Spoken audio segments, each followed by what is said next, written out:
Bonjour, c'est Christophe, je suis psychopraticien. Alors, parfois, on se fait une montagne de tout et on stresse, mais grave, pour des choses monumentales qui ne nous incombent pas.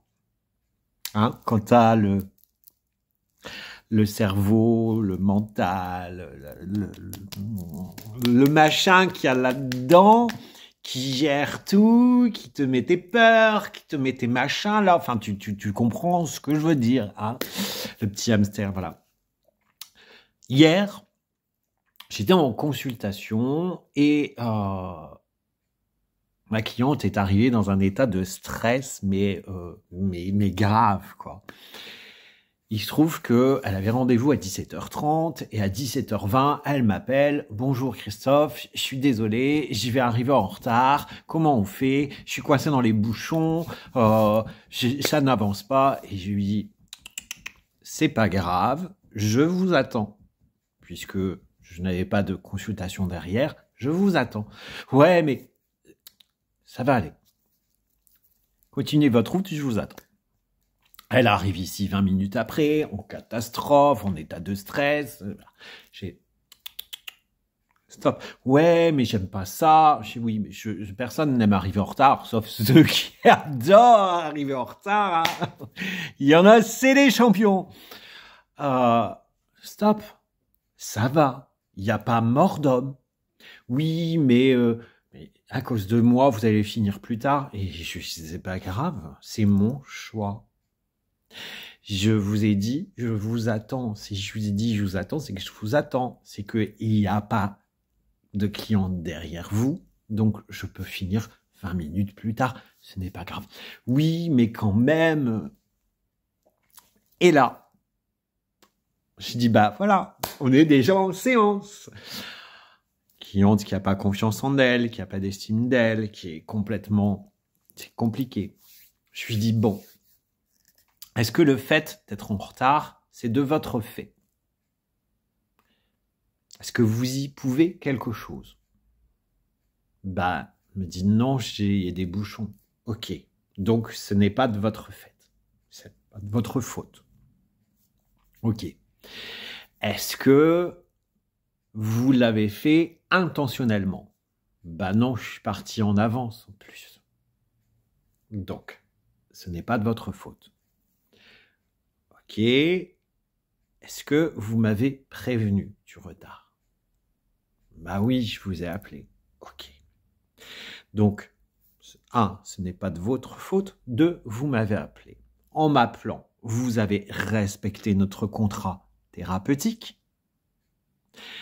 Vous avez respecté la confiance que je mets en vous. Et vous m'avez respecté. Donc, est-ce que vous avez fait ce qu'il fallait? Ben oui. Ok. Donc, vous êtes en retard. C'est pas de votre fait. 2, vous avez fait ce qu'il fallait. Troisièmement, oui, mais ça me gêne pour vous. Est-ce que je vous ai dit, moi, que ça me dérangeait? Je vous ai dit, je vous attends. Si ça m'avait clairement dérangé, si ça m'avait fait chier d'attendre et de finir plus tard, je n'ai pas dit ça, mais voilà, je vous aurais dit, non, on reporte. Clairement, ce n'est nullement grave. Donc, est-ce la peine de se mettre dans un état de stress,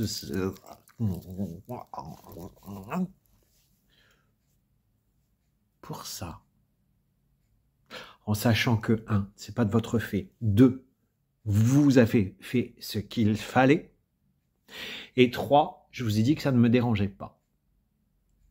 Est-ce que ça vaut la peine de stresser pour ça, de se mettre dans un état pour quelque chose qui est finalement illusoire, qui est sans incidence? Eh ben non. Et là, ensemble, en décortiquant les choses comme ça, nous avons déconstruit son stress, déconstruit cette peur quelque part jugement, cette peur de mal faire, cette non-confiance en soi, cette non-estime de soi. Et en faisant ça, je lui ai appris à décortiquer les situations de stress. On a travaillé sur une autre situation de la même manière où elle a décortiqué elle-même et on a vu que parfois, ouais, on stresse, on se met une montagne de ce qui n'est pas. Remettez l'église au centre du village. Quand ce n'est pas de votre fait et que vous avez fait ce qu'il fallait, on passe à autre chose. Prenez de la hauteur, décortiquez les choses et vous verrez que vous stresserez moins. Voilà. Partagez cette vidéo pour expliquer à d'autres, parce que je suis sûr qu'il y en a plein qui stressent sur des situations qui ne dépendent absolument pas d'eux. C'était Christophe. Belle journée. Ciao.